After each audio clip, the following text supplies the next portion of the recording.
Bienvenue à ce nouvel épisode de T'as raté le coche. Aujourd'hui, on va parler onboarding. Et donc, j'ai invité deux RH qui vont nous expliquer leur process, leur expérience qu'ils ont mis en place pour leurs collaborateurs. Et donc, on reçoit Benoît et Nora. Je vais laisser Nora d'abord se présenter. Bonjour. Bonjour. Merci beaucoup de nous recevoir ici. Donc moi, je suis Nora. Je suis responsable marque employeur du groupe Châteauforme. Pour me présenter rapidement, ça va bientôt faire 14 ans que je suis chez Châteauforme. Je suis tombée dans la soupe, j'étais petite, en alternance. Et ensuite, j'ai eu différentes opportunités au commerce en tant que conseiller séminaire, donc commercial. Après, j'ai fait une mobilité à 360 degrés pour rejoindre le monde des RH en tant que recruteur, donc dénicheur de talent. Et aujourd'hui, je m'occupe de tous les sujets de la marque employeur et de l'onboarding. Combien de collaborateurs chez Châteauforme ? On est plus de 2100 talents collaborateurs. Ça marche. Bonjour Benoît. Bonjour, donc Benoît.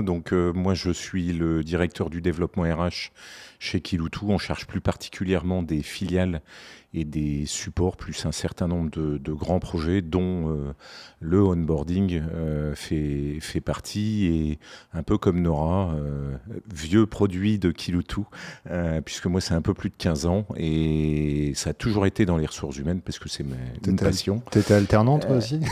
Non, pas côté alternance, mais ça fait plus de 15 ans que je vis dans les ressources humaines, le recrutement, la formation et puis le développement RH depuis plusieurs années.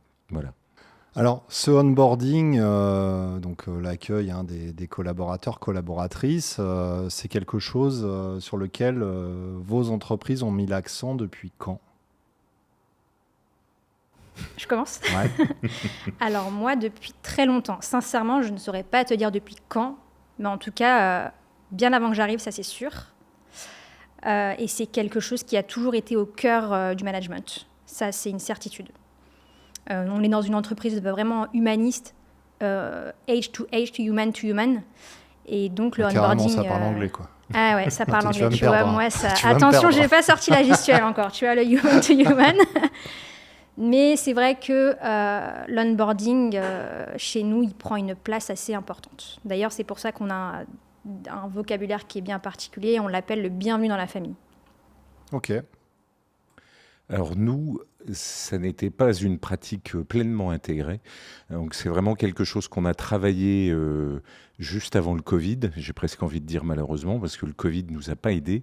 Et l'origine, un petit peu comme tout le monde, on pense à l'engagement, on pense au développement de la compétence. Mais nous, notre clé d'entrée, c'était un turnover qui était très élevé et qui se concentrait dans la première année. Et c'est là qu'on s'est dit qu'il fallait qu'on change de braquet sur notre manière d'intégrer nos équipiers et nos équipières. Et c'est ce qui nous a amené à repenser complètement notre processus et notre démarche. Parce que chez Kiloutou, vous êtes pas mal équipé sur tout ce qui est marque employeur, attraction. Non mais, vous avez peut-être en priorité travaillé ça et après le onboarding Non. Je pense que pour moi, la marque employeur, c'est le règne de la preuve. Et donc, il ne faut pas inverser la démarche. Et c'est bien d'abord le onboarding ou d'autres pratiques RH qu'on a pu mettre en place qui nous permettent de mettre en avant un certain nombre de sujets comme celui-là. Et c'est vrai que nous, on a essayé d'avoir des partis pris un peu originaux dans notre manière de communiquer. Mais on ne le fait pas à l'envers. Et est-ce que tu arrives à mesurer, à la louche j'imagine, l'impact sur le turnover ?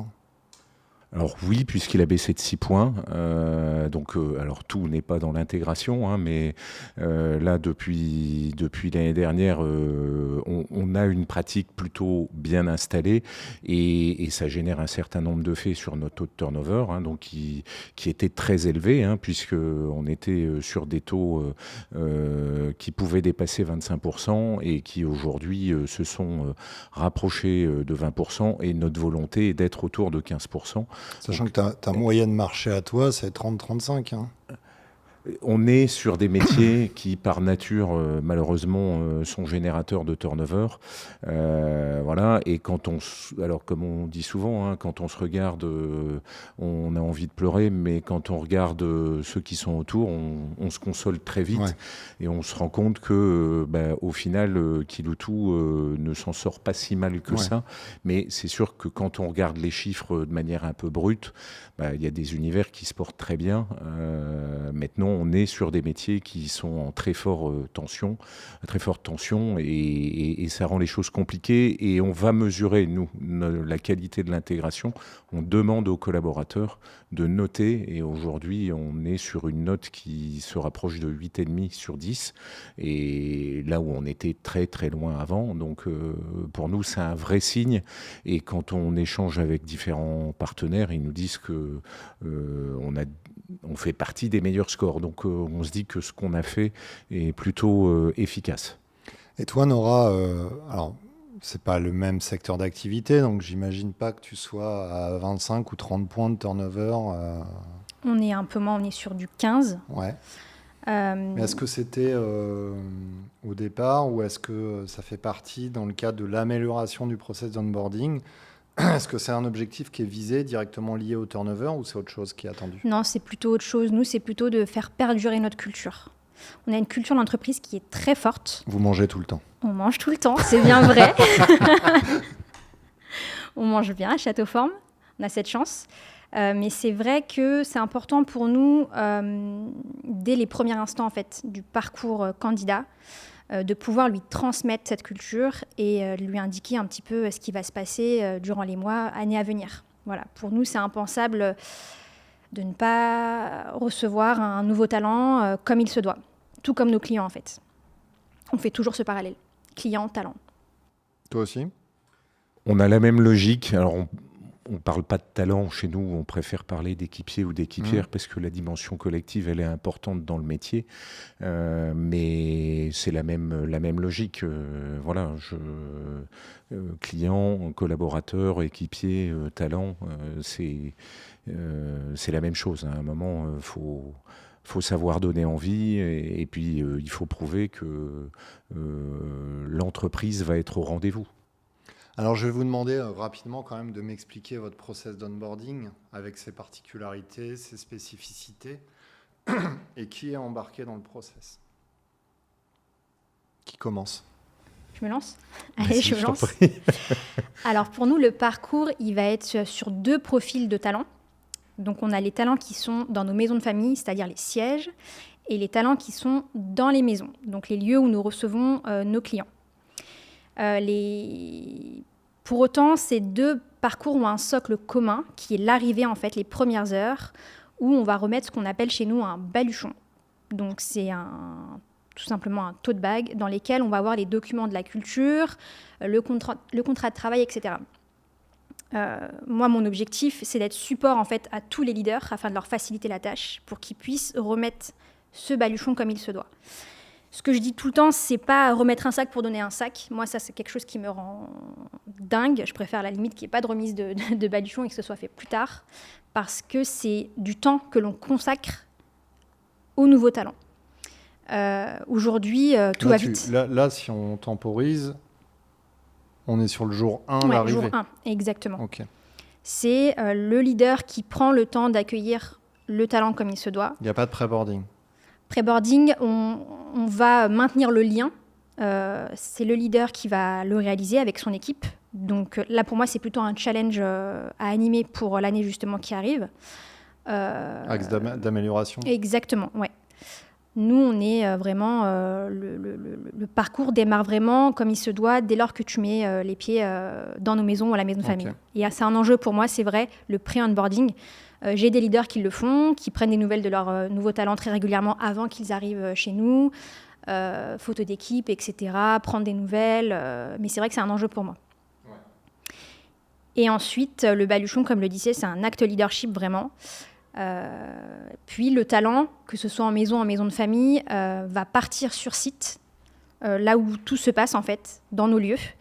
Car la vérité, elle est sur le terrain, ça on en est convaincu, pour aller découvrir les métiers qui font vivre l'expérience justement client donc que ce soit en cuisine, voilà, au service, etc., pour que le nouveau talent puisse bien comprendre tout l'écosystème et toute l'organisation mise en place dans les maisons pour satisfaire le client, le participant. Voilà. Et pour les talents des sièges, on a un séminaire d'intégration qui est assez costaud, qui arrive dans les 6 mois, 1 an, sur 5 jours. Et pour les talents de nos maisons, le séminaire d'intégration, il est sur 2 jours. Tu dis qu'il arrive dans les 6 mois, 1 an. Ouais. Sachant que quand on sait que le risque principal en phase d'onboarding est de perdre le collaborateur au bout de 6 mois, est-ce que c'est pas tard ? Pour nous, comme je disais tout à l'heure, on a une culture d'entreprise qui est très très forte. Et elle a besoin un peu d'être, j'ose le dire, d'être digérée quand on arrive. Tout le monde n'est pas fait pour travailler Châteauforme. Et c'est vrai que les talents ont besoin de comprendre, de vivre cette culture pour ensuite partir sur un de ces 2 séminaires d'intégration pour avoir du recul et mieux comprendre ce que nous, on va leur transmettre. Ok. Voilà. À toi ? J'enchaîne ? Vas-y. Alors, juste petit préambule, on a fait le choix, nous, de parler de onboarding. Ça n'était pas un choix, enfin, c'était un choix délibéré pour se distinguer de l'expression intégration. L'intégration a souvent une connotation métier, donc j'apprends à exercer mon métier. Et dans la notion de onboarding, on vient y ajouter une dimension culturelle, comme disait Nora. Voilà, Kiloutou a aussi une culture forte, il faut qu'ils s'en apprennent, il faut qu'ils en maîtrisent les codes, et c'est ça qu'on leur fait découvrir. Donc, chez nous, il y a 3 temps, il y a avant, pendant et après. Donc, avant, on a bien un dispositif de pré-boarding, on s'appuie sur une plateforme, donc c'est une application de onboarding qui s'appelle A-Team. Ils seront contents, je fais de la publicité. Voilà. On mettra un bip. On pourra mettre un bip si tu veux. Nathaniel, si tu m'entends. Voilà. Non, mais qui a une vocation première, c'est de simplifier la vie du manager. Donc ça génère un certain nombre de rappels de tâches pour préparer l'administratif, pour préparer un rendez-vous, etc. Et ça vient livrer du contenu. Donc dès que la personne a signé, automatiquement la plateforme se met en route, entre guillemets, et ils reçoivent chaque jour du contenu pour s'acculturer à l'entreprise. Donc ça, c'est un premier élément, et on voulait que ça soit un outil qui vienne simplifier la vie du manager, donc en réalisant un certain nombre de tâches ou en rappelant un certain nombre de tâches. Ensuite, ce sont des rituels managériaux. Pour nous, il y en a un fondamental. On dit toujours, on n'a pas 2 occasions de faire une bonne première impression. Et donc, le J1, pour nous, c'est vraiment un élément central et fédérateur. Donc, dans la culture, il y a cette notion de convivialité, de proximité. Et donc, le matin, le manager accueille avec son équipe le nouveau ou la nouvelle autour d'un petit déjeuner. Le midi, il va déjeuner avec son collaborateur. Donc, il vit un certain nombre d'étapes. Après, c'est des étapes métiers, de connaissance de l'entreprise, etc.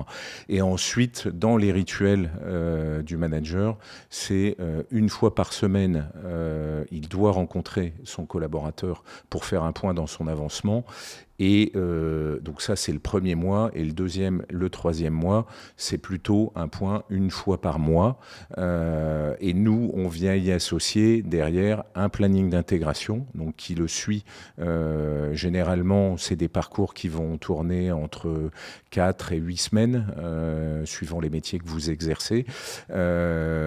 Il y a un temps à nouveau sur la fin de période d'essai, et il y a un temps à la fin de la première année. Donc nous, on a essayé de séquencer sur la première année parce qu'on estime qu'être bien intégré et bien maîtriser son métier, ça suppose plutôt 1 année. On la connaissance des matériels qui sont très nombreux, c'est plus de 700 références. Il faut du temps, et donc cette acquisition fait que on souhaite que ça soit un temps relativement long, et ensuite ils bénéficient d'un parcours école avec des formateurs régionaux sur 2 à 3 jours suivant le métier qu'ils exercent. Donc c'est vraiment un processus complet qui est quand même concentré en majorité sur le premier mois, mais on vient l'agrémenter ensuite sur différentes étapes. parce qu'il doit prendre son Ouais. poste et maîtriser son poste au fur et à mesure. Alors, comment vous formez les managers à ce process? Moi, je fais beaucoup d'échanges avec eux en one-to-one. Pour être transparente, essayer de prendre un temps, justement, je vais beaucoup me répéter sur prendre le temps. Parce on est dans un monde où tout va extrêmement vite. Et moi, mon objectif, c'est vraiment de prendre un temps avec tous les nouveaux leaders, tous les nouveaux managers, et même ceux qui sont là depuis un petit moment, parce que les piqûres de rappel aussi, parfois, elles font du bien, et de revoir ensemble l'accueil d'un nouveau talent. Voilà, de re-aller dans le détail, dans le sens du détail, pour qu'ils puissent prendre le temps avec leur nouvelle pépite. C'est hyper important. Alors, nous, il y a eu 2 étapes. La première, quand on a lancé le onboarding, tous les managers, quel que soit leur niveau, y compris notre comité de direction, ont été formés. Donc, on a donné du sens pourquoi on le faisait et on a expliqué le processus. Et aujourd'hui, c'est plutôt les responsables développement RH, lorsqu'il y a des nouveaux ou lorsqu'il y a des personnes qui ne maîtrisent pas pleinement le processus, qui reviennent sur la manière de le faire. Et j'insiste toujours sur un point, parce que quand on est RH, on a souvent tendance à parler de processus ou de démarche, et donc de parler d'application. Et moi, j'insiste toujours aussi sur c'est bien d'appliquer, mais si vous n'y croyez pas, ça n'aura jamais la même puissance. Et donc, faut que cette notion de plaisir, le plaisir d'être avec l'autre, de partager quelque chose, se transmette. Voilà. Et ça, faut pas le perdre de vue. C'est pour ça que nous, on l'avait illustré avec des films dits humoristiques, pour justement leur montrer que derrière le sens, il fallait qu'ils prennent du plaisir, parce que s'ils n'étaient que dans l'application, ça n'aura jamais la même puissance que si c'est des gens qui y croient et qui prennent plaisir à le faire, quoi. Mais comment vous faites pour engager pleinement les managers dans ce process? Parce que si je prends un manager chez toi, franchement, il a autre chose à faire, quoi. Je confirme, mais... Non, mais lui, dans sa tête, il a ses objectifs, il a déjà une équipe à gérer, il a déjà il n'a pas assez de minutes pour aller... comment ça marche, en fait? Et comment tu vérifies qu'il l'a fait? Alors 2 choses. La première chose, c'est le sens. Donc je pense que quand on est manager, être confronté à un taux de turnover, c'est se mettre en difficulté. Donc je pense qu'ils ont pris conscience que à un moment, oui, c'était du temps, mais ça leur facilite la vie, je vais dire à moyen long terme, pour ne pas dire à court terme. Donc ça, c'est le premier élément. Le deuxième, même s'il nous reste des marges de progrès, vous dire que tout est merveilleux, on n'y est pas encore, c'est de leur faciliter la vie. Nora parlait de Baluchon, alors nous on parle de Welcome Pack, et c'est poussé au national, c'est pas le manager qui va le chercher.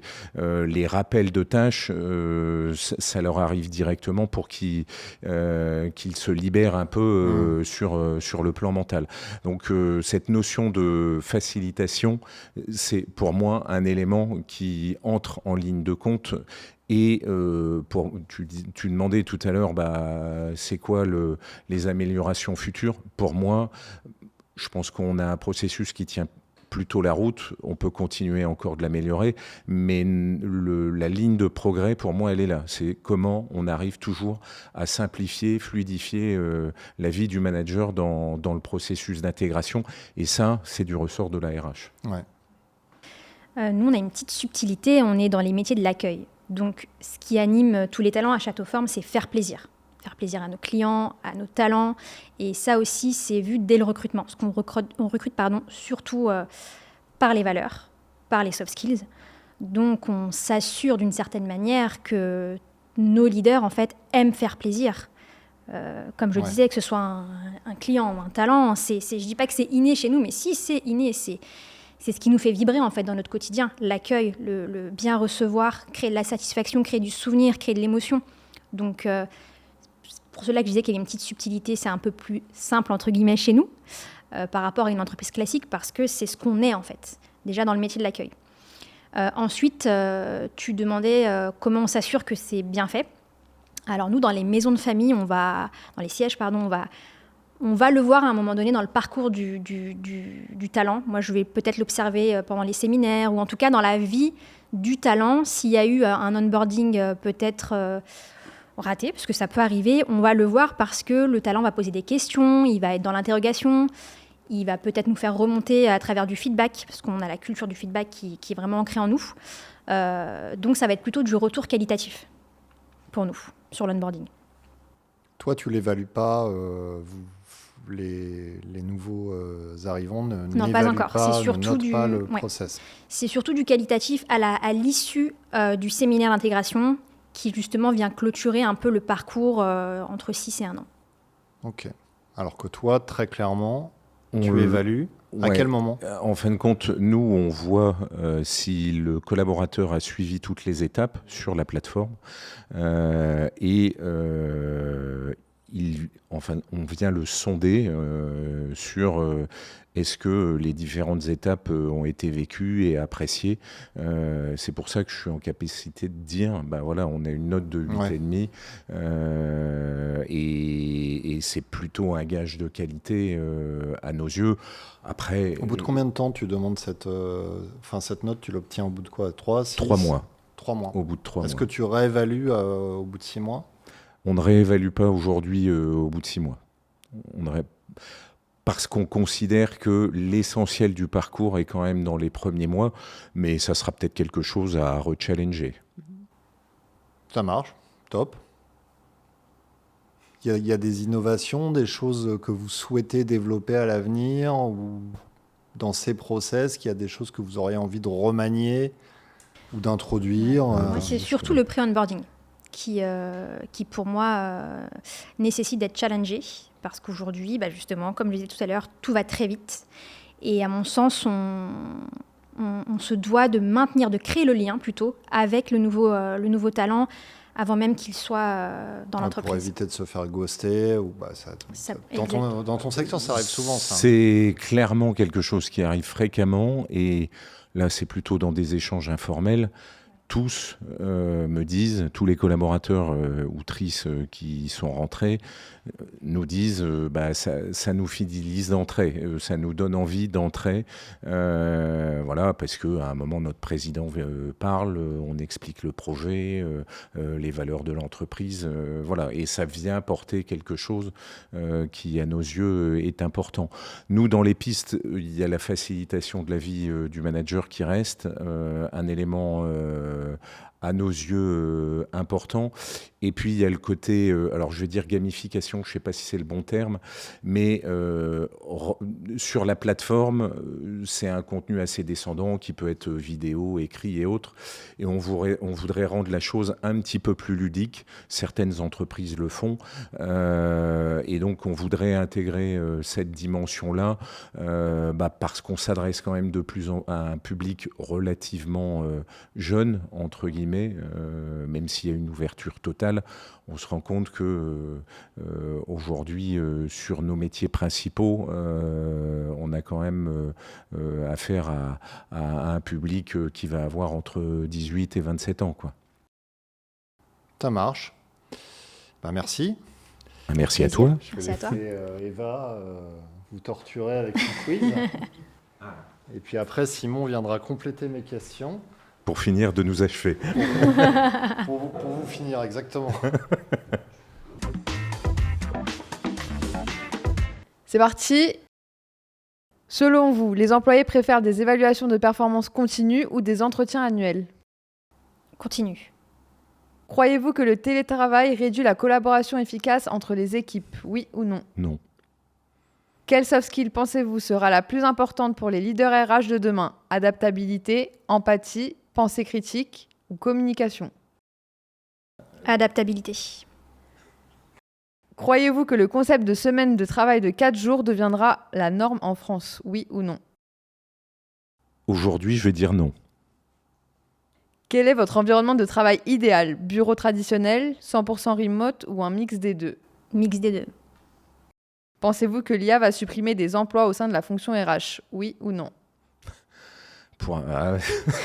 Joker. Je pense qu'on va avoir des emplois augmentés. Donc pour moi, c'est malgré tout une réduction, mais on va enrichir les métiers d'un certain nombre de profils. C'est un oui, non. Oui, mais non. c'est pas un oui. Compliqué. Moi, je dirais non. Pensez-vous que la diversité et l'inclusion sont actuellement bien intégrées dans les politiques RH des entreprises françaises ? Non. Avez-vous déjà envisagé de quitter un job à cause d'un manque de reconnaissance ? Oui. Si vous pouviez introduire une nouvelle technologie dans la fonction RH de demain, laquelle choisirez-vous ? Capteur biométrique pour le bien-être, interface cerveau-machine pour l'engagement des employés, assistant virtuel RH basé sur l'IA, recrutement en réalité virtuelle ou l'évaluation des talents par ondes cérébrales. La première, sur le bien-être. Pensez-vous que le droit du travail en France est un frein à la productivité des entreprises et au marché de l'emploi ?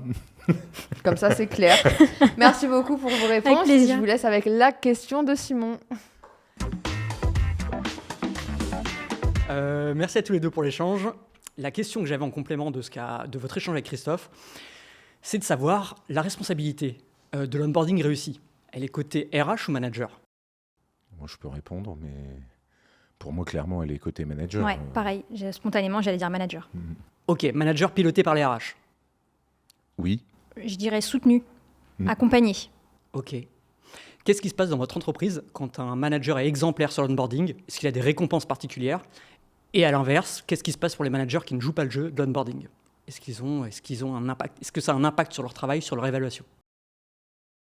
Alors, je peux répondre aussi. Il y a manager de manager, donc c'est du ressort du manager de manager, c'est pas automatiquement du ressort de la RH. Nous, on vient afficher le fait qu'il y a eu un manque, il peut y avoir des explications, voilà, mais c'est le manager de manager qui décidera s'il y a un élément de reconnaissance positive ou un élément de reconnaissance négative. Voilà, donc schématiquement, ça va être un directeur régional, un directeur de groupe d'agence, un responsable technique de groupe. Enfin, voilà, c'est des métiers qui sont importants chez nous. Et donc, c'est leur hiérarchie qui va déterminer la sanction positive ou négative. Je rejoins Benoît complètement. L'idée, c'est si le manager rayonne et que ses onboardings sont exemplaires, c'est c'est même pas pourquoi pas, c'est le partage des bonnes pratiques, justement, pour que ça puisse servir toute l'entreprise, tous les leaders. Et à contrario, si les onboardings sont pas forcément dingues, c'est de comprendre le pourquoi surtout, qu'ils soient accompagnés justement par ces leaders et de creuser, de comprendre et d'accompagner surtout. Ok, très clair. Et pour conclure, est-ce que pour vous, le fait d'avoir un projet à conduire sur l'onboarding, mais pour autant que la responsabilité, finalement, comme vous l'avez expliqué, soit plus au niveau managérial, est-ce que c'est frustrant ou est-ce que ça fait partie du rôle de RH où on est là pour faciliter et puis derrière, c'est les autres membres de l'entreprise qui s'accaparent le... C'est notre métier d'être des facilitateurs. Donc, pour moi, c'est ce qu'on appelle le management fonctionnel, donc non hiérarchique. C'est ça. On a un pouvoir d'influence, on n'a pas de pouvoir en tant que tel. Je ne pouvais pas dire mieux. Voilà. Merci à tous les deux pour ça. On va conclure avec Christophe. Merci beaucoup pour cet épisode, Benoît, Nora. Et puis, nous, on vous donne rendez-vous pour un prochain épisode de Taratel Coche. Merci, au revoir. À bientôt. Merci.